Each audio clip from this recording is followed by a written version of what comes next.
Nous y voilà. Ouais, belle journée pour un duel.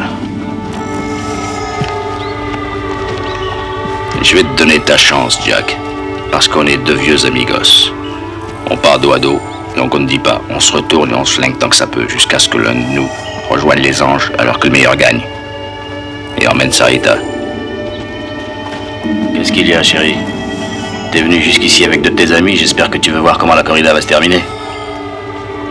Les combattants entrent dans l'arène. Lopo, la pistola. Está aquí, amigo. Tiens, garde la tequila. Je t'en prie, Cash. Tu devrais nous montrer tes seins si tu veux être utile, qu'on voit pourquoi on se tue. On y va? Tony, Ouais. t'as vu ça? Il se passe la même chose dans le film. Ah, t'inquiète, c'est de la merde ce film. J'ai l'impression qu'il y a quelque chose d'important. C'est quand t'as dit il est 9h, c'est ça? C'est ça qui est important? C'est vrai, remarque, 9h c'est assez important comme horaire parce que c'est l'heure d'aller dormir. Remarque, une fois, je me souviens, il était couché vers minuit 10. Pourtant, j'étais fatigué après. Oh, j'y passerai des jours, des nuits, des mois s'il le faut. Ah, nom de Dieu de bordel de merde. Oh, tu m'en dingue. Tu m'en fous. Oh, je suis fou. Oh, trop le truc. Oh, ton cul. C'est mon génie.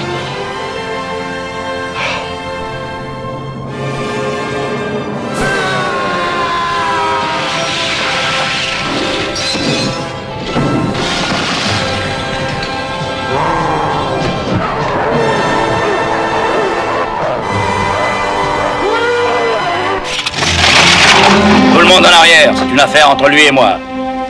Para atrás, cabrones.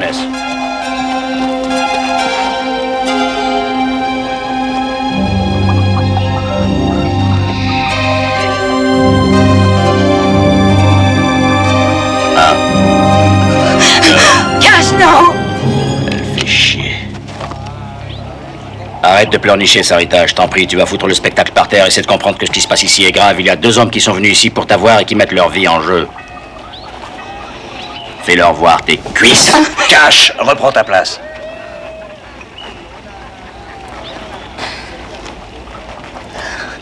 Le sexe est éternel. Ça t'excite, hein?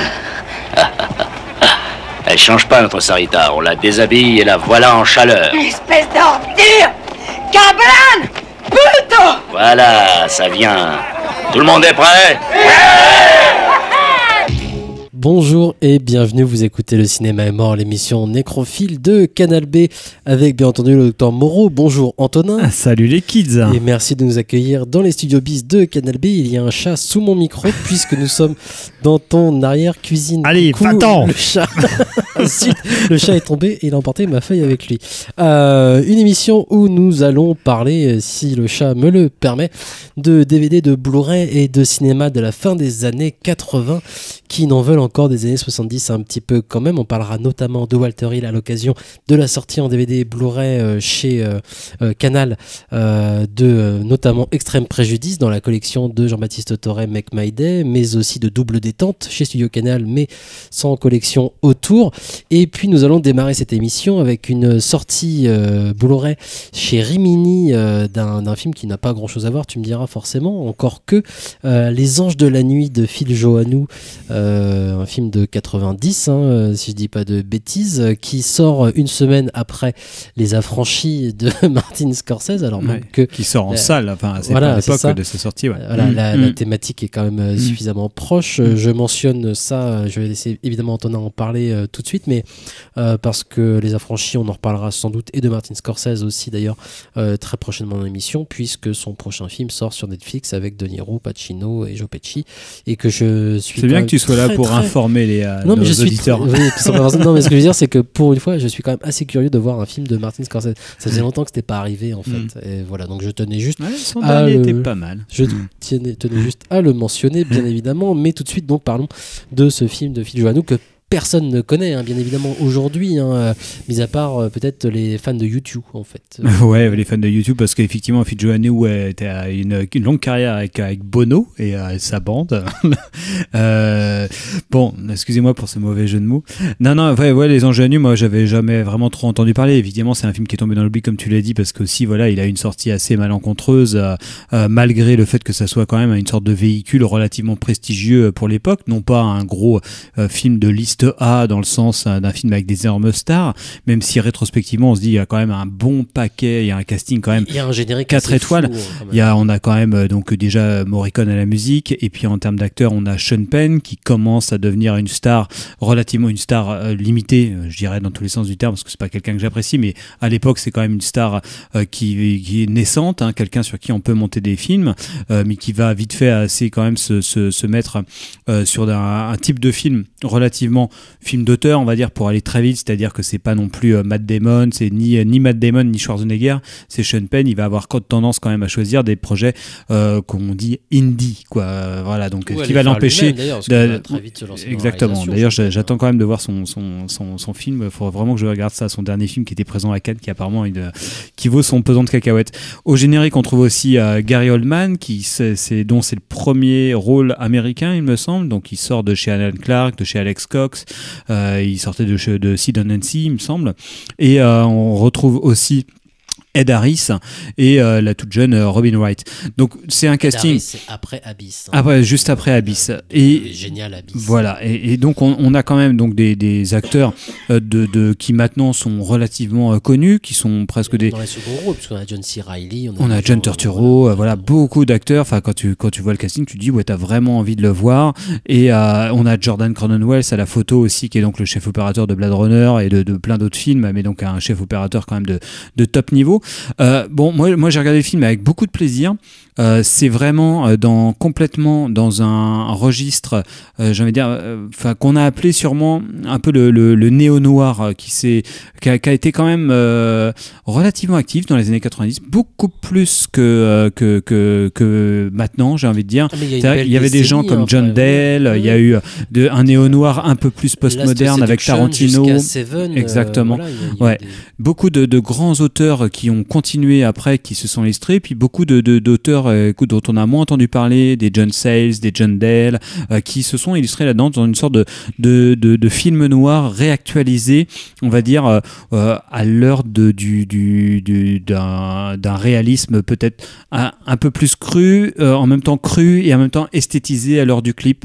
Pour aller vite, disons que ce néo-noir-là, qui reprenait des figures assez imposé du film noir classique américain, il actualisait ces formes-là. Donc il y a tout un... C'était des films qui avaient le cul entre deux chaises un petit peu aussi, c'était pas totalement de la série B, même si ça pouvait en reprendre certains codes même esthétiques, et c'était pas non plus de la série A, donc du coup c'était plutôt des succès. Enfin, je pense, tu vois, à l'époque, la Seduction, des choses comme ça, justement, ça avait plutôt bien marché. Oui, mais après, c'était pas non plus justement les... Bien sûr, ouais, c'est quand même, ça reste une sorte de niche, parce que de toute façon, qui dit film noir dit de toute façon, voilà, Poids du Fatoum, voilà, le noirceur, portrait assez désabusé, donc forcément on n'est pas dans un film de liste A qui va être clairement majoritaire pour atteindre un public ciblé. Là on est complètement là-dedans, c'est l'histoire, on va suivre Sean Penn, dont on peut deviner au départ et qu'on va apprendre très vite que c'est un flic infiltré qui va retourner dans son quartier natal, qui est donc ce quartier, ouais, qui a un nom incroyable, à l'ouest de Manhattan. Pour tous ceux qui n'y sont pas allés, on peut encore aller faire un tour à Hell's Kitchen, c'est quand même plutôt chouette. Qui doit pas ressembler maintenant exactement déjà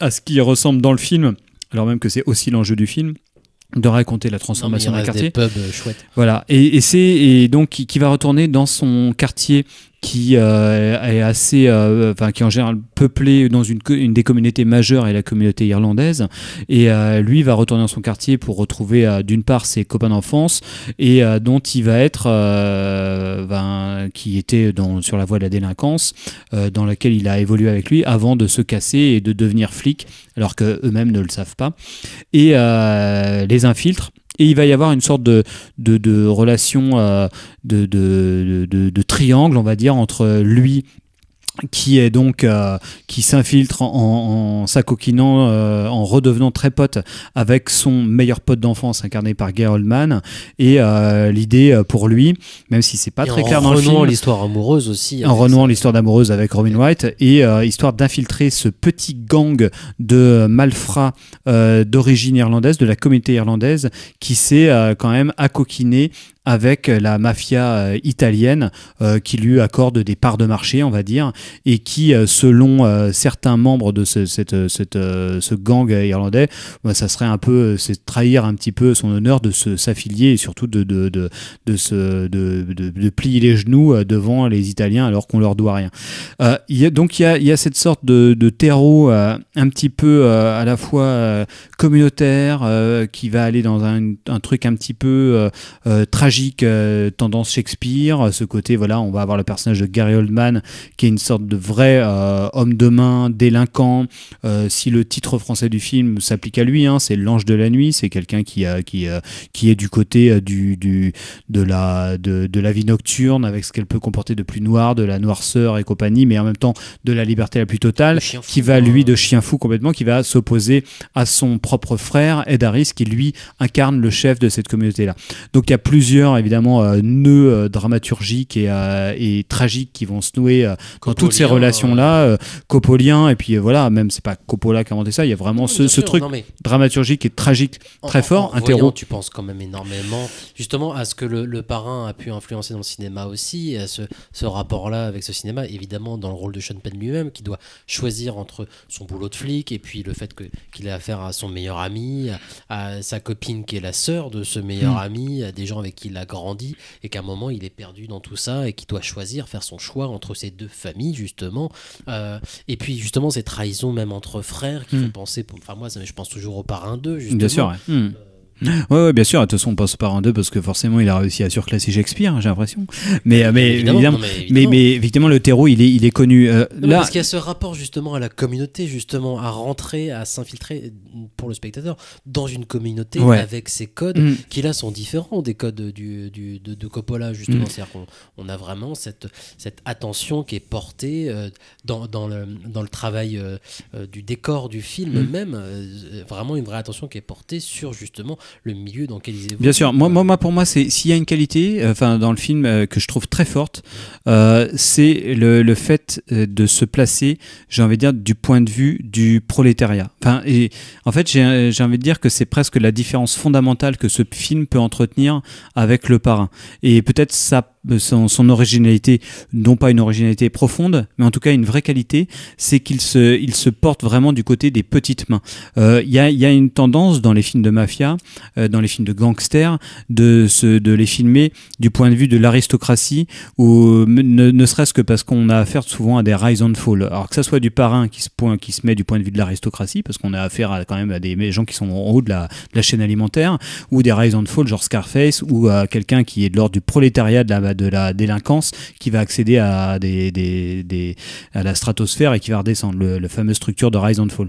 Là, un peu, il y a d'autres films comme ça, je pense à un film comme Donnie Brasco de Mike Newell, il me semble, qui était plutôt pas mal aussi là-dessus. Du coup, ça permet de déglamoriser, d'enlever ce péché capital, à mon avis, de films que j'adore par ailleurs, parce que ça fait partie de mes films préférés, mais comme Le Parrain, c'est d'être dans la glamorisation et la romantisation totale de la famille, de la mafia. C'est-à-dire qu'il y a quelque chose qui va les rendre fatalement glamour de toute façon. Je pense à ça aussi, d'autant plus qu'à un moment où on enregistre cette émission, il y a un autre film qui se place de ce point de vue-là, qui est à l'affiche en ce moment, c'est Le Traître de Marco Bellocchio, qui est aussi dans une volonté de déglamorisation de la mafia, en adoptant plus ou moins le point de vue de quelqu'un qui serait un soldati, quelqu'un qui serait, c'est pas non plus un pauvre homme de main, mais qui, dans tout le trajet du film, il va vraiment y avoir cette manière de remettre en perspective ce qui va être la figure glamour du parrain de la mafia, qui là, malgré lui, que le cinéma cinéma a véhiculé et que la mythologie même au sein même du réel peut avoir. Voilà, ça fait rêver de toute façon. Et ce malgré la monstruosité qui est représentée dans Le Parrain de ces personnages. Bien sûr, bien sûr. Oui, les parrains ont, à mon avis, un point de vue vraiment très juste, mais de toute façon, ils sont quand même du côté d'une certaine forme de glamour parce que dans Le Parrain, ce qui compte, c'est quand même la famille aussi. Voilà, il y a un côté très émotionnel qui est investi dans leur lutte interne, dans leur lutte, leurs nœuds, tous les nœuds dramaturgiques qui sont dressés. Moi, voilà, dans Les Anges de la Nuit, pour revenir là-dessus, j'ai l'impression qu'effectivement, on est dans les petites mains. Et moi, il y a une chose, il y a cette qualité-là que je trouve au film. Et l'autre qualité dont c'est complètement dérivé, c'est le personnage de Gary Oldman, que je trouve pour ma part vraiment absolument hyper convaincant. C'est que là on a affaire, comme tu l'as dit, c'est vraiment un chien fou, c'est clairement quelqu'un qui est dans le milieu de la nuit et qui est absolument incontrôlable, qui à la fois c'est un être de pulsion. En fait, on voit bien que le film, tous les êtres sont doubles, sauf lui, en fait. Tous les êtres ont à ménager un rôle social, un rôle caché, son identité qu'on doit se cacher et l'identité qu'on doit faire paraître. Tous les personnages. Ed Harris, le personnage du simili-parrain irlandais, doit se faire accepter de la mafia italienne. Comme Robin Wright, donc qui doit renier son truc. Évidemment. Voilà. Et lui, en effet, il est motivé par il est monolithique. C'est quelqu'un qui... Quelle que soit cette pulsion, que ce soit positive ou négative, c'est-à-dire qu'évidemment, il est capable d'une violence extrême.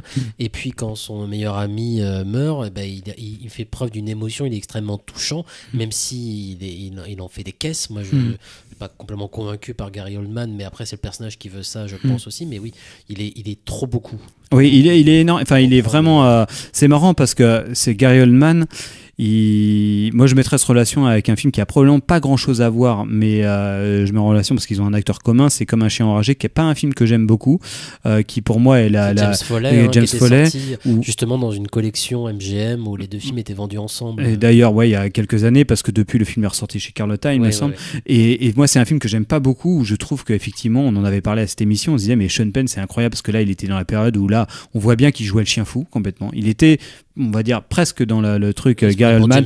C'était vraiment le côté, voilà, en termes d'actorat, c'était vraiment tous les potards étaient poussés au maximum. Il se faisait complètement bouffer la vedette par l'acteur qui en faisait le moins, qui était complètement imperturbable et vénéneux. C'était Christopher Walken. Avec sa moustache. Et c'était incroyable. Enfin, là-dessus, on se disait, le film, moi j'aime pas trop le film, mais Christopher Walken dedans, il est incroyable, impérial. Et là-dedans, tu te dis, c'est une des qualités du film aussi, c'est peut-être que voilà, le Sean Penn, son personnage, c'est une des qualités des limites. Je pense que le personnage de Sean Penn, finalement, le tiraillement que lui peut avoir entre sa stature de flic et sa stature de copain du milieu, enfin du mec qu'il est supposé infiltrer, finalement, on voit pas trop le déchirement intérieur. Enfin, on le ressent, mais bon, le film s'y intéresse pas trop. Moi, j'ai l'impression il y a du monologue. Il exprime, évidemment, il l'exprime vraiment. Il y a les monologues du film, c'est ça, mais c'est pas le côté le plus convaincant du film. C'est pas celui que je retiens. Moi, ce que je retiens, c'est vraiment le personnage de Gary Oldman que je trouve vraiment complètement, et là sur un mode d'actorat extrêmement, évidemment potard à l'extrême, mais absolument convaincant, comme Gary Oldman était incroyable dans le film d'Alan Clark, dans beaucoup de films où il a été vraiment un acteur un peu hystérique. J'ai trouvé le film vraiment non pas captivant, mais vraiment fait partie des produits où tu te dis c'est vraiment moi ça me fait du bien de voir un truc comme ça, plutôt bien écrit. C'est ce qui nous manque aujourd'hui. Évidemment, aussi, c'est ce qui nous manque. T'as vraiment des acteurs qui sont au top, t'as un scénario qui est au top, t'as une musique qui est au top, t'as une photo qui est au top. Et pendant tout le film, je me disais mais quand même il y a un truc qui manque, Et là, les bonus qui sont produits sur le DVD Blu-ray édité par Rimini, je les ai trouvés très éclairants. Il s'agit d'une longue interview de Samuel Blumenfeld qui est journaliste au Monde et qui raconte un peu la genèse du film. Et effectivement, c'est un pur film de producteur, un film qui a été initié sur la base d'un fait divers relativement, qui défrayait la chronique à l'époque. C'est l'histoire de cette petite communauté délinquante irlandaise et qu'ils ont décidé de monter un film là-dessus. Ils ont associé Sean Penn, et après ils ont fait venir d'autres acteurs, ils ont fait venir des musiciens, un chef-op, et après ils ont essayé de chercher un réalisateur. Et ils l'ont pris au dernier moment, voilà, Phil Joannou. Et moi, clairement, je pense que c'est, encore une fois, hein, c'est peut-être versé dans la politique des auteurs d'être là-dedans, mais je me dis, mais là, le film, il manque clairement d'un liant, en fait, d'un point de vue. Et ça se ressent dans tout, en fait. Ça se ressent quand on voit la photo de Jordan Cronenwell, qui est hyper belle, mais tu dis, mais en fait, elle est sans conscience. Enfin, il y a un surabus des contre-jours, qui sont tous très beaux, mais on dit, mais en fait, on lui a dit quoi, là, toi, tu fais des contre-jours magnifiques, tu sculptes la lumière, on a bien vu avec les précédentes expériences que tu as, notamment sur Blade Runner, et ben là, tu vas nous faire ça. Donc, il y a des scènes d'extérieur, d'aplat, où vraiment une lumière qui baigne toute la scène dans les scènes de jour, et puis après, dès que ça va être la nuit, il va y avoir des contre-jours systématiques qui sont supposés forcément dire l'idée que ces gens s'éloignent de la lumière, voilà, ils sont dans l'ombre. Mais la lumière est derrière eux, il lui tourne le dos. Mais c'est trop. Enfin, c'est fait sans conscience. Et certains acteurs tels qu'ils sont dirigés, on se dit, bah oui, il faudrait avoir un peu de contrôle. Il faudrait du liant, vraiment du liant pour retrouver vraiment un centre à ce film-là. Mais ceci dit, voilà, ça fait partie de ce genre de produit. Et c'est Samuel Blumenfeld qui le dit, où il se dit, bah voilà, c'est pas du tout un film d'auteur, c'est un film de producteur. C'est quelqu'un, Mike Medavoy, un ancien de chez United Artists, qui avait fondé Orion quand United Artists a coulé depuis la Porte de la Paradis, qui a fondé sa structure et qui menait des projets qui lui plaisaient lui, et qu'il essayait de monter avec des petites stars en devenir, des grands chefs-op, et trouver des réalisateurs qui soient des valeurs montantes peut-être, et il montait des films qui n'existent presque plus en fait, quoi. C'est-à-dire du bon produit américain, non pas majoritaire mais même voilà minoritaire, du film noir pour une niche qui serait fan de films policiers, films noirs, et le film là-dessus il fait son office totalement. Et donc je rappelle que ça sort chez Rimini. J'aurais pas grand chose à ajouter, hein, mis à part qu'en effet moi j'ai juste l'impression d'avoir un film qui a le cul entre deux chaises, parce que oui, tous les ingrédients sont bons, et tu dis, comme tu le dis, voilà, il manque un cœur, il manque quelqu'un qui s'est battu en effet pour malgré le fait et j'ai l'impression même que ça apparaît le plus en fait dans sa séquence finale, bourrée de ralentis, et c'est pour ça que j'en parle, parce qu'on en reparlera après avec Walter Hill, hein, où là tu te dis que ça aurait pu être en fait un grand moment, cette séquence finale, en fait. Ça aurait pu être un final dantesque, même déchirant, et puis qui esthétiquement même justement mettait les choses à plat. Et je me dis, il y a même sans doute une idée de ce qu'est ce projet même dans cette séquence finale, dans ce que tu dis, dans l'esthétique du film par exemple, où là tout apparaît de façon tellement évidente et tellement appuyée que justement on dit, tout ça est censé se retrouver bien sûr, dans ce moment. Ouais. Et sauf que justement, tu regardes ça avec tellement de recul en disant, oui, mais non, justement, même dans cette séquence finale où peut-être qu'il pourrait y avoir ce liant, et en fait tu te rends compte que non, ça prend pas, mais c'est une scène qu'on a forcément en plus revue. C'est vrai que le montage alterné en plus c'est quand même quelque chose, elle est montée en montage alterné avec une scène de défilé, ça va nous rappeler l'année du dragon, dans une moindre mesure peut-être aussi la scène finale du parrain qui est montée aussi en montage alterné entre des scènes de liturgie et de meurtre, la grande histoire, voilà, entre guillemets, ou en tout cas l'histoire de la communauté avec cette petite histoire, exactement, montrer la violence larvée derrière une sorte de cérémonie unanime. Et toutes les voit l'idée sont là en fait. Et tu te rends bien compte dans cette séquence finale là que le scénario est très bien écrit, que les effets spéciaux sont super, que ça pisse le sang, que c'est hyper bien fait, tout est hyper tout est là, en termes de production values, tout est là, ça joue bien, et en fait ça prend pas totalement. Et ça ne prend pas, et pour la raison que tu avais évoquée.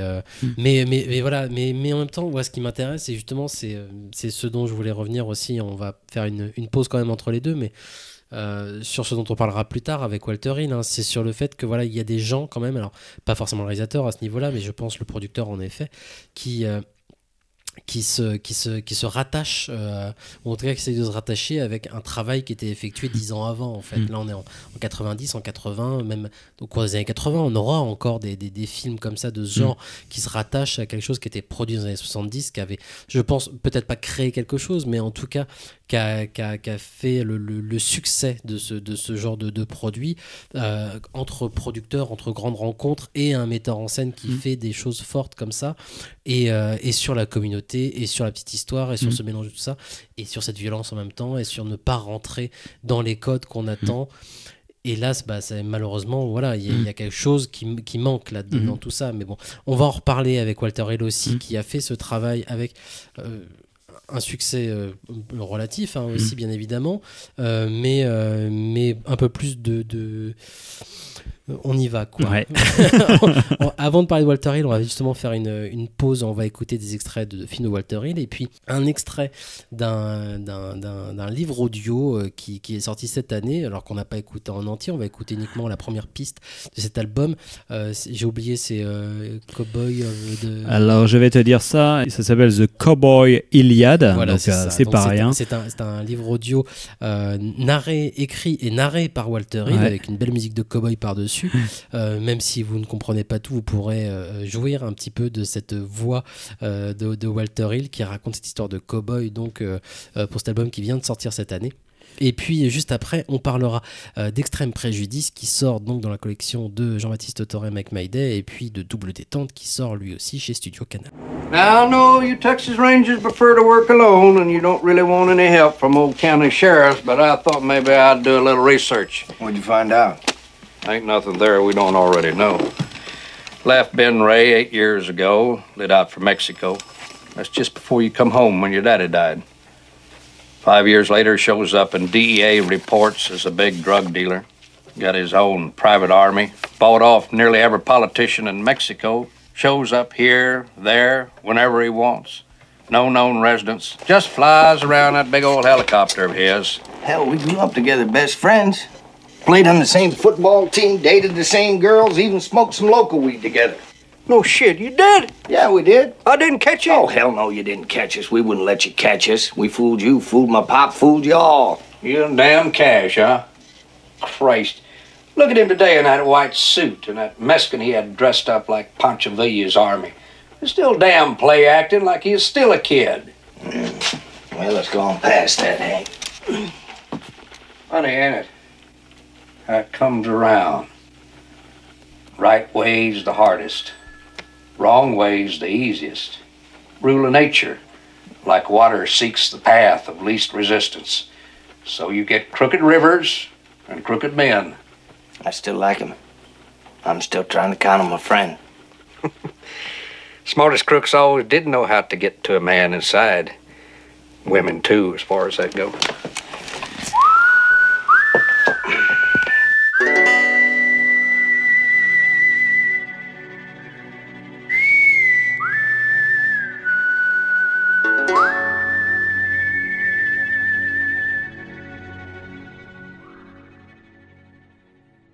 Newton, Kansas, 1871. Back then, Newton was like Abilene, Dodge, or Wichita, a railroad town and cattle town stuck at the far end of the Chisholm Trail. Most ways, these places were about the same. Loose money, not much law and order, everybody wearing a gun, everybody drinking whiskey.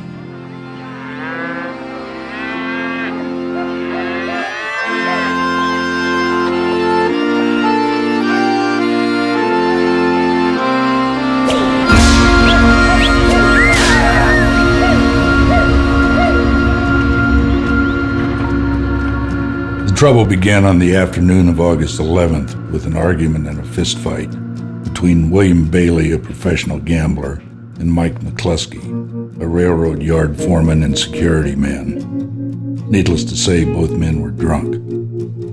The fight took place in the Red Front Saloon about 4 in the afternoon. McCluskey was a big man and he knocked Bailey through the saloon doors and out into the street. Bailey got to his feet and went for his pistol. McCluskey did the same. A stare-down followed. Then McCluskey fired 2 shots. The second one hit Bailey in the gut. Bailey died the following day. Even though Bailey hadn't fired his gun, McCluskey claimed self-defense. One more item was to bear heavily on the situation. The dead man was from Texas. 2 days after the shooting, a herd of over 1,000 Texas cattle arrived in Newton. Several of the wranglers who had driven the herd were friends of Bailey. There was talk of revenge. Le ranger, il revient quand? Après-demain. Ah. Ça te donnera le temps de tout nettoyer. Nettoyer? Je vais traîner tous les cadavres jusqu'au désert et laisser les vautours se régaler. Ensuite, j'irai à Houston. Même Frank, le croque-mort, quitte la ville. Comment veux-tu qu'une ville continue à vivre sans croque-mort? Et toi, Joe? Tu restes en ville, toi? Non, shérif. Moi, je vais avec lui. Ça va pas, non? Mais si, je veux voir la fin de l'histoire. J'y ai droit. À l'instant, c'est un extrait du Dernier recours de Walter Hill. C'est un film de 96, si je dis pas de bêtises. Juste avant, donc cet extrait de l'album de Walter Hill qui est sorti cette année, et juste avant, un extrait d'Extrême Préjudice dont on parlera après. Double détente qui sort donc en Blu-ray chez Studio Canal. Et je sais qu'Antonin n'a pas apprécié le film sans doute à sa juste valeur, mais ça va me donner l'occasion de raconter un petit peu ma vie. Double détente, et Walter Hill, on en a déjà parlé plusieurs fois dans cette émission. La dernière fois on avait fait même une spéciale Walter Hill, c'était à l'occasion de la sortie du Plomb dans la tête, je crois, avec Stallone. Entre temps il a fait un autre film encore avec Sigourney Weaver qui était vraiment pas glorieux, mais peut-être que je le reverrai dans 10 ans et je dirais tout à fait le contraire, hein. Mais Double détente, c'est un film, ça m'intéressait beaucoup d'en parler, et Walter Hill, c'est quelqu'un qui restera important dans ma cinéphilie et que je rattache énormément à la télévision.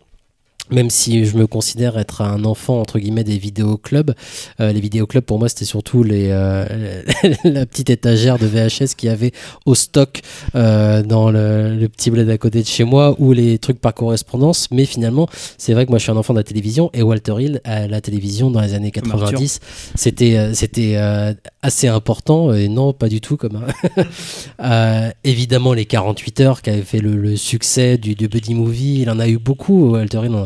On est déjà revenu dessus, hein, mais c'est Les Guerriers de la Nuit, c'est Sans Retour, des choses de ce genre. Double détente au début des années 90 avec Schwarzenegger, c'est un film évidemment qui est diffusé à la télévision avant ça. Moi j'ai une première expérience avec Walter Hill que je considère comme extrêmement importante avant Double détente, hein. C'est la diffusion un soir à la télé de Platoon d'Oliver Stone. Ma maman refuse que je vois Platoon sur TF1 parce que c'est quand même un film de guerre, c'est très violent. Tu vas plutôt regarder le film sur la 2, Guet-apens, voilà, ça a l'air un peu moins dur, quoi. Et du coup je me retrouve à voir Guet-apens sur France 2 un dimanche soir. Parce que voilà, et Guet-apens, évidemment, c'est les scénarios de Walter Hill adaptés de Jim Thompson, hein. Mais voilà. Sam Peckinpah, évidemment. Et évidemment, Sam Peckinpah, mais ça, je considère que tout le monde est au courant et que tout le monde connaît Guet-apens par cœur. Guet-apens qui va. Il y a un remake, hein, peut-être que les gens vont penser que mais moi, Guet-apens, ça va être important parce que, évidemment, quand le remake sort avec Kim Basinger et avec Baldwin, évidemment, je saute dessus. Et c'est cauchemar de voir le remake de Guet-apens. Walter Hill en parle dans les bonus de Make My Day, on y reviendra, hein, puisqu'il y a une longue interview d'1 heure de Walter Hill par Jean-Baptiste Torres sur les bonus de Extrême Préjudice. Je sais pas ce qui est proposé d'ailleurs pour Double détente, hein, mais en tout cas, après avoir déjà associé Walter Hill à des choses comme ça, puisque je vois son nom quand même régulièrement, 48 heures, Guet-apens, son nom est apparu. Moi, Double détente, il y a Schwarzenegger et Walter Hill, tiens, et j'associe très très vite quand même Walter Hill à ce cinéma de bourrin, hein, que j'affectionne particulièrement quand même.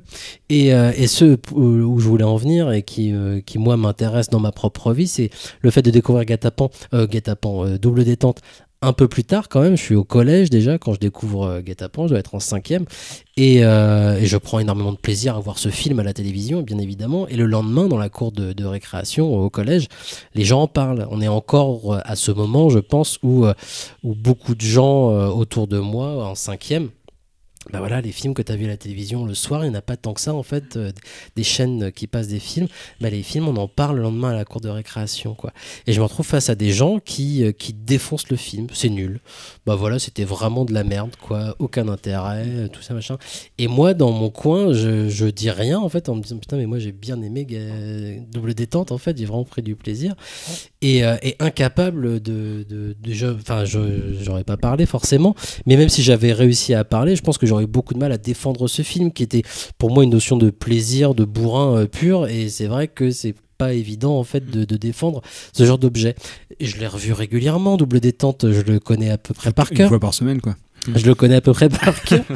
Et c'est vrai qu'en le revoyant, je le montre à ma femme, je me dis bah oui, c'est difficile à défendre peut-être, sauf que là en le revoyant, en me disant tiens je vais essayer de le défendre, même sans essayer de prendre une posture un peu pas négationniste, mais en tout cas révisionniste, et révisionniste ou trop nostalgique, posture Forison, voilà c'est ça.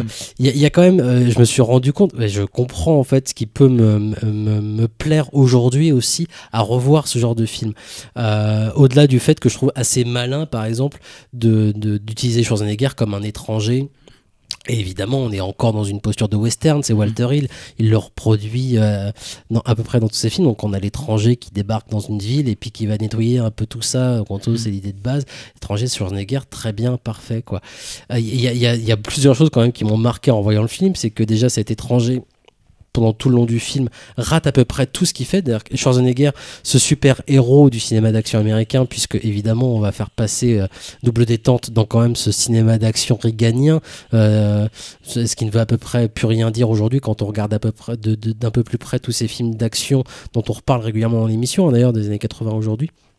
Donc ce Russe qui débarque aux États-Unis pour récupérer un trafiquant de drogue et le ramener dans son pays pour qu'il soit abattu sur la place publique, il rate pendant tout le film, en fait, il rate absolument tout ce qu'il entreprend. Il se fait constamment avoir. Et en fait, en revenant, j'avais jamais percuté ce truc-là. J'ai trouvé ça complètement fascinant de me dire putain, mais tout ce qu'il fait, il le rate, quoi. Et en plus de ça, ce qui est fascinant, parce que du coup, on garde le point de vue quand même de ce Russe Schwarzenegger pendant le film, sa découverte de Chicago, puisque je crois que c'est à Chicago que ça se passe. Chicago, donc toutes les scènes de jour sont en intérieur, mais à chaque fois qu'on sort dans la ville, en fait, on est dans la nuit et on est dans des quartiers qui ressemblent grosso modo à ce que voit Travis Bickle dans Taxi Driver. C'est dégueulasse, c'est cracra. Il réclame d'ailleurs d'aller dès le départ, en fait, quand il arrive, il sort de l'avion, il réclame d'aller dans le quartier le plus pourri de Chicago parce que c'est là que le dealer qu'il est en train de rechercher habitait. Et donc constamment, on va avoir des situations comme ça où la ville est dégueulasse. Ce qui est quand même assez surprenant à revoir aujourd'hui quand on est habitué comme moi par exemple au cinéma d'action même des années 90, début 2000 où sans être forcément lissé mais même je repense, on a parlé du Joker dernièrement qui essaye de retrouver l'esthétique justement de ce genre de quartier début des années 80, même si la Double Détente c'est fin 80. Mais il y a quelque chose qui me gênait, je pense, un petit peu dans Joker, c'est que même si on essaie de nous représenter un truc un peu cracra, des poubelles, machin, à aucun moment j'y crois à ces poubelles. Alors que là, quand je revois Double Détente, j'y crois à ce côté cracra, c'est humide, c'est poisseux, en fait, constamment. Ce que je retrouverais, par exemple, aussi on n'en parlera pas trop, mais dans Haute Sécurité de John Flynn, qui ressort aussi chez Studio Canal avec Stallone, où on a ce côté poisseux et dégueulasse en fait. On a de la boue partout, on a de la saleté partout et ça tu le ressens profondément. Il y a un moment il faut prendre une douche, ce que va faire Schwarzenegger. À un moment Schwarzenegger il va falloir qu'il prenne une douche quoi, parce qu'il se sent sale et c'est exactement ça. Et Walter Hill, en fait, au-delà de ça, en plus, c'est vrai, évidemment, du coup, je ressens ce côté, je veux retrouver cette sensation, c'est-à-dire que ce truc un peu, entre guillemets, viscéral de ce cinéma des années 70 qui m'a fait et que moi, j'affectionne particulièrement, quoi. Donc, je veux retrouver cette sensation et il arrive à retrouver aussi des archétypes de ce cinéma, des prémices du cinéma d'action en fait des années 80 qui étaient les années 70. Il y a un truc tout con, par exemple la séquence finale du bus quoi. Donc il y a une course poursuite à la fin de Double Détente, c'est une course poursuite en bus. Moi je suis désolé mais le bus tout de suite ça me ramène à l'épreuve de force de Clint Eastwood qui est l'un des premiers films de bourrin justement du cinéma d'action. C'est 77 je crois l'épreuve de force et c'est Gauntlet. Ouais, The Gauntlet. Réalisé par Clint Eastwood avec lui, qui parle uniquement de destruction, c'est un fantasme de bourrin. On passe son temps à tout détruire de façon complètement gratuite, c'est cartoonesque l'épreuve de force et c'est assez vertigineux pour ça d'ailleurs à quel point c'est cartoonesque, mais ça annonce tout ce que sera le cinéma d'action justement bourrin des années 70. Donc on a ce truc là et puis évidemment l'un des plus gros morceaux de bravoure du cinéma d'action, à savoir la fusillade dans l'hôtel en fait de Guet-apens justement qu'on retrouve. Alors évidemment c'est pas ça a du mal à arriver à la cheville de la fusillade de Guet-apens de Peckinpah justement. Mais on sent, moi j'ai trouvé ça justement extrêmement touchant en fait, c'est-à-dire que non pas de faire un coup de coude au spectateur pour lui montrer tiens regarde l'hommage ou en tout cas on est copains avec ce cinéma là où tu te rappelles machin le truc de doudou quoi, mais essayer de faire revivre ça en fait, contrairement à ce qu'on peut voir aujourd'hui. Je pense évidemment au dernier Terminator, c'est un exemple parmi tant d'autres mais c'est parce que ça vient de sortir et parce que j'ai subi cette purge en fait, qui va passer son temps à faire des coups de coude aux spectateurs en termes de vraiment comme un doudou movie. ce qui me gêne, moi, ce qui m'embarrasse énormément. Et c'est en revoyant Double Détente que je me suis rendu compte, il y a une vraie différence, je pense, entre ce cinéma-là qui, 15 ans plus tard, essaye de retrouver un petit peu la source de ce qui faisait ce plaisir au cinéma, ce qui donne envie de faire et de voir du cinéma d'action en particulier, puisque c'est le grand spectacle. Et je pense comme Walter Hill et comme Raoul Walsh que l'action c'est quelque chose vraiment de très très cinématographique. Et moi je comprends tout à fait qu'on a envie de faire et de voir du cinéma d'action, des types qui se tapent dessus, des n'importe quoi, des explosions. Non, mais lui il en parle très bien en disant moi, quand il a commencé comme scénariste, enfin comme assistant réalisateur et puis scénariste. Il disait moi j'étais très content quand Steve McQueen me disait, ou Peckinpah, il disait il est bien ton scénario mais tu me vires des dialogues quoi. Tu me vires des dialogues. Voilà, vire-moi les dialogues, je m'en fous. Ça c'est un grand truc de Walter Hill. C'est vrai que moi j'adore ces films de taiseux où comment on va trouver un moyen pour que les personnages expriment ce qu'ils sont profondément, de manière morale, éthique, psychologique, mais c'est via la baston en fait qu'ils vont l'exprimer. Tous les extraits qu'on vient de passer démontrent le contraire, mais bon. Ouais, mais on a été choisir, on a fait un vrai travail de recherche aussi pour ça. Mais il y a quelque chose qui me touche profondément là-dedans et je me rends compte aujourd'hui, j'ai regardé le film en vraiment me disant tiens, je vais regarder ça de façon un petit peu pas nostalgique mais pas loin quoi, et j'aurais un petit peu de mal à défendre encore ce film comme quand j'étais dans la cour de récré en fait, et même si j'ai pas été extrêmement convaincant, je m'en rends bien compte, et alors que c'est pas moi qui suis en train de m'enfiler du whisky devant ma machine, n'est-ce pas Antonin? C'est pas moi non plus, ça doit être le chat. Et même si je me rends bien compte évidemment du côté grotesque que peut avoir le film quand on le découvre aujourd'hui, pas forcément grotesque, mais en tout cas évidemment cousu de fil blanc comme n'importe quel film d'action pure des années 80, et je mets par exemple des films comme L'Arme Fatale ou n'importe quoi dedans, des buddy movies aussi comme Double Détente, buddy movie d'ailleurs qu'a popularisé, c'est pas lui qui a créé ça évidemment Walter Hill, mais il l'a vraiment popularisé avec 48 heures au tout début des années 80 avec Nick Nolte et Eddie Murphy, et évidemment on retrouve ça encore en Double Détente, et je trouve extrêmement forcé. Jim Belushi dans le film, moi je cautionne pas particulièrement, il m'agace, mais en même temps il correspond à peu près à l'image que Walter Hill a aussi des États-Unis, et c'est vrai que moi en voyant ça je me dis putain, mais Walter Hill il a tout à fait compris en fait le regard du reste de l'humanité sur les États-Unis en fait, et il est pas dupe de ce qui se passe ni du cinéma en général, et c'est pour ça que je trouve assez malin encore une fois d'avoir décidé Schwarzenegger qui est étranger, on va lui faire jouer un rôle d'étranger, c'est peut-être la seule fois où vraiment c'est arrivé d'ailleurs je crois dans sa filmographie, et on va utiliser son regard d'étranger et on va montrer à quel point on est gogol, mais lui il est nul aussi, il passe son temps à tout foirer, enfin vraiment le film est assez fascinant pour ça, et j'avais oublié à quel point dans ce cinéma d'action justement des années 80 où le héros que Schwarzenegger représente le mieux avec Stallone en effet, mais c'est vraiment Schwarzenegger, ce héros indestructible, ce Terminator. C'est le robot, enfin celui qui a l'efficacité quoi, l'efficacité incarnée quoi. Et que le spectateur aujourd'hui encore se correspond comme étant ce héros indestructible. Mais non, mais il passe son temps à se faire tabasser la gueule, à tomber dans les vapes et à tout rater constamment tout le long du film jusqu'à la séquence finale où il décide du coup de plus respecter la loi et puis de faire n'importe quoi. Et là ça fonctionne quoi, en étant suicidaire. Mais voilà. Et moi j'avais trouvé ça assez fascinant, et je reverrai encore je pense Double Détente dans pas longtemps. La semaine prochaine. On va faire une courte pause, on va écouter un extrait d'Extrême Préjudice, et puis on va en parler juste après quand même, puisque là Walter Hill c'est le film qui fait juste avant Double Détente, Extrême Préjudice, en hommage encore plus appuyé à Peckinpah, c'est son remake, même si lui il n'admet pas de La Horde Sauvage, où là pour le coup on est peut-être un peu moins justement dans le bourrin de cinéma d'action réganien, mais il y a quelques trucs quand même pas trop mal dans ce film là, on va en parler juste après cet extrait. Tu vois, dans le temps, vous pouvez raisonner un ivrogne, des jeunes qui faisaient les cons ou un couple qui se bagarrait, tu pouvais les calmer, et 2 jours plus tard ils venaient te remercier. C'est plus le cas maintenant. Quand ils sont drogués, ils restent drogués. La Blanche, les héros, les spits en tout genre. Tiens, par exemple, les frères Luck, celui qui t'a tiré dessus, et son frère Chop, sont des délinquants maintenant. Merde, j'étais à la pêche avec leur père. C'était de bons gosses. Pas cette bande de loups enragés qu'ils sont devenus toujours prêts à te tuer. Tu sais, Hank, je crois que la prochaine chose qui va te faire râler, c'est quand l'administration va nommer des policières. J'en ai rien à faire, à condition qu'elle mesure 2 mètres et qu'elle soit hargneuse. Oh, l'administration nous emmerde, Jack. Les seuls types qui me dégoûtent plus que les politiciens, ce sont les bourreaux d'enfants.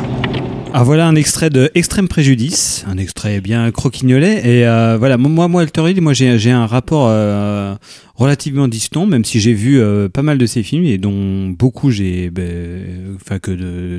ai apprécié un bon paquet d'entre eux que tu as cité. Bon, même si Double Détente, j'ai regardé ça de façon extrêmement distante. Et Extrême Préjudice, c'est un film que je revois là, je pense pour la 5e fois, dont j'avais toujours un énorme souvenir, enfin un très bon souvenir, mais que j'ai l'impression de connaître assez mal parce que je connais assez mal son auteur aussi, et que je revois toujours avec énormément de plaisir, et pourtant avec toujours cette émotion, ce sentiment au tout départ que je pense que j'éprouve à chaque fois, c'est que c'est justement son origine des années 80. C'est qu'effectivement, comme tu l'as dit, Walter Hill, il y a quand même un côté très bourrinos, très fun, cool, très années 80, qui moi me gêne dans beaucoup de films des années 80, où je me dis putain, c'est très bien, ça peut me faire rire. Commando, c'est marrant, il y a certains côtés de 48 heures que j'aime bien, le côté buddy movie, toute l'école un peu Shane Black avec tous ces machins où je peux bien aimer, mais en général, moi mon jugement vraiment moral là-dessus, c'est que je me dis c'est vraiment, on retourne au spectacle, quoi. Et je sais qu'Extrême Préjudice, c'est un cas symptomatique, et c'est vrai que là ça sort donc dans la collection Make My Day de Jean-Baptiste Torret, dont on sait très bien que c'est le spécialiste des années 70 et dont la thèse est plus ou moins que vraiment c'est quand même quelqu'un qui a non seulement contribué à inventer les années 80, mais qui est quand même un vrai cinéaste des années 70, même s'il a inventé les années 80 et qu'il s'y est illustré de façon vraiment très claire.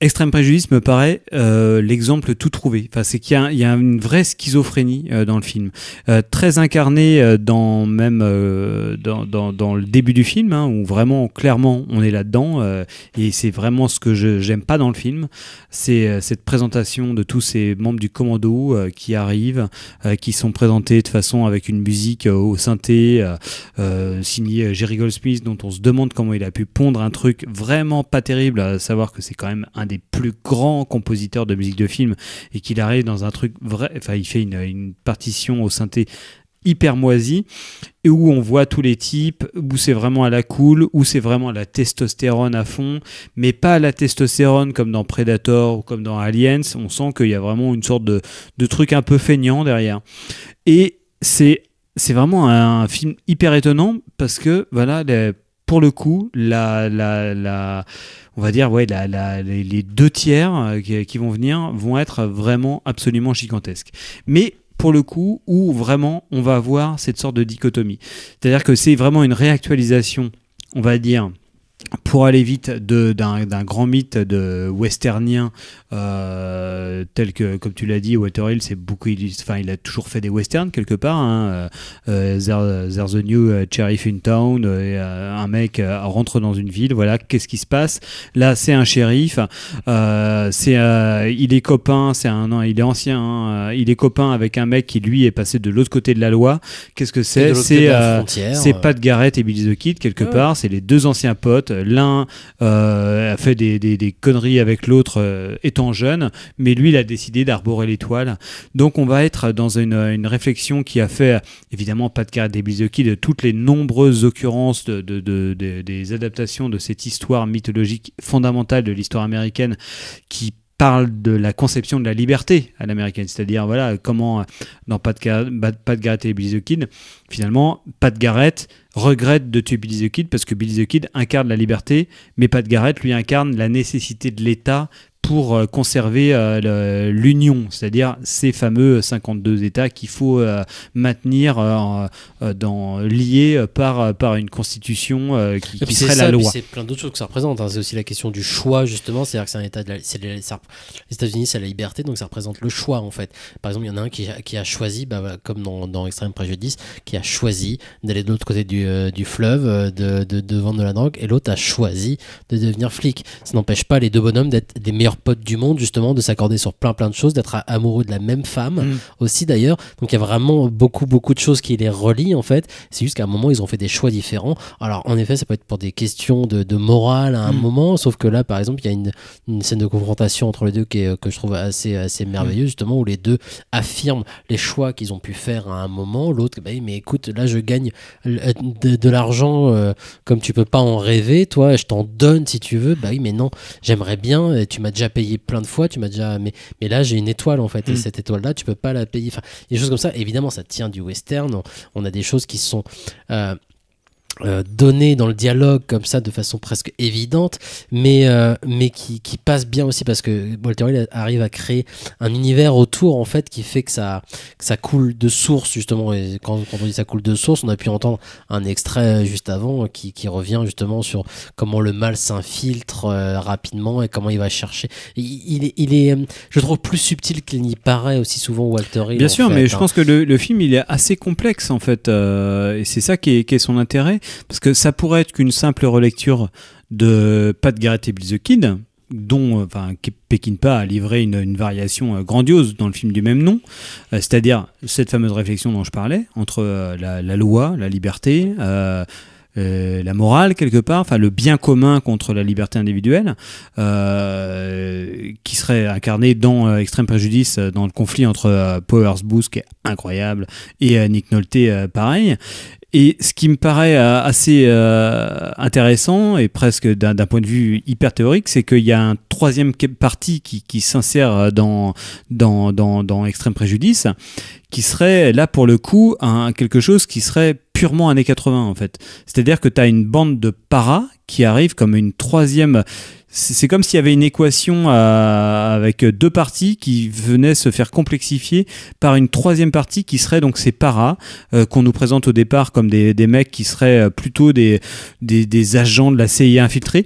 Donc ils viennent introduire une troisième donnée qui serait à la fois dont on pourrait donner deux couleurs, c'est-à-dire à la fois des gens qui viendraient mettre une couleur paranoïaque années 70, dans le sens où c'est des gens qui seraient des agents de la CIA, donc qui viendraient mettre un doute sur le bien fondé de l'État, qui viendraient montrer que l'État finalement n'est pas là pour garantir le bien de tous, pour garantir une sorte de lien commun, mais qui agirait dans notre dos. Et aussi, le film va nous l'apprendre, une sorte de vénalité totale, parce que cette mission est un petit peu corrompue dès le départ. Et ce qui représente l'État malgré tout, en fait, moi c'est l'impression que j'ai, en tout cas quand je vois le film, c'est que ce groupe de mercenaires, en effet engagés par l'État, en tout cas au départ, continue pour moi de représenter l'État, justement cet État corrompu, mais qui est en effet un entre-deux, parce qu'on pourrait sinon avoir une espèce de conception de combat entre le bien et le mal, de ce shérif contre ce trafiquant de drogue, et là on a une espèce de grande zone grise, en fait, qui est présenté par un groupe entier, c'est-à-dire que justement c'est plus un contrat et puis un troisième larron qui débarque, non, celui qui se met entre les deux, c'est un groupe entier, en fait, un groupe qui est bourré de conflits d'origines différentes aussi, justement, qui est convaincu de travailler, enfin une partie du groupe est convaincue justement de travailler pour un plus grand bien, et quelque chose de presque patriotique et pour le bien justement de la nation et de l'humanité presque, à un moment, quoi. Sauf qu'ils se font fourvoyer. Le complot nécessaire. Donc il fait naître une espèce de grisaille constante au fur et à mesure du film, qui s'infiltre dans tous les personnages, justement, moi, que je trouve assez fascinant, parce que c'est vrai que ça démarre sur des notes un peu binaires, tout ce film Extrême Préjudice, finalement, quoi. Ouais, complètement. Et au fur et à mesure, tu te demandes déjà qu'est-ce qu'ils foutent là, cette bande de personnages, on sait pas très bien bien ce qu'ils viennent foutre dans cette histoire, ce conflit entre Pat Garrett et Billy the Kid justement quoi. Et au fur et à mesure, voilà, il y a des ramifications partout et des conflits. Voilà, on sait à aucun moment on sait comment ça va se terminer, pour quelle partie ils vont pouvoir prendre, étant donné qu'ils sont vraiment dans cette zone grise quoi. Et la façon dont le scénario est géré, donc c'est un scénario qui à la base quand même et c'est une idée de John Milius, cette histoire.